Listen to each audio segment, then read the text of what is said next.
জামাগুলি তারা ভালো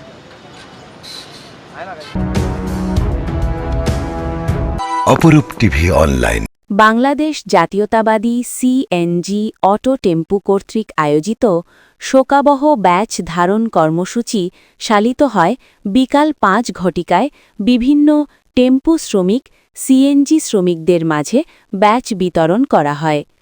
চট্টগ্রাম মহানগর জাতীয়তাবাদী সিএনজি অটো টেম্পু শ্রমিক দল সভাপতি মোহাম্মদ ইসমাইল সাগর, মহানগর শাখা সাধারণ সম্পাদক মোহাম্মদ শফিউল বশর, মহানগর শাখা। এতে উপস্থিত ছিলেন শ্রমিক দলের নেতৃবৃন্দ।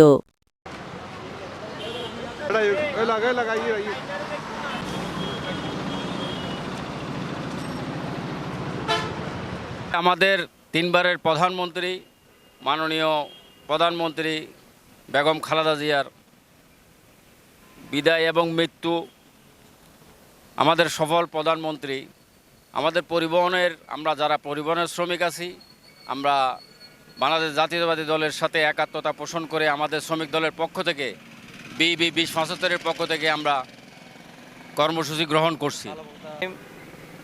আপনারা জানেন সারা বাংলাদেশে এখন শোকের ছায়া বইছে। দেশনেত্রী বেগম খালেদা জিয়ার মৃত্যুতে আমাদের যে বাংলাদেশের জাতীয়তাবাদী কেন্দ্রীয় শ্রমিক দলের বিবি 75-এর যারা অঙ্গ সংগঠনের নেতৃবৃন্দরা আছেন, এই ইতিমধ্যে আমরা সাংগঠনিকভাবে কিছু উদ্যোগ নিয়েছি, কালো পতাকার বীজ লাগাচ্ছি। অপরূপ টিভি অনলাইন।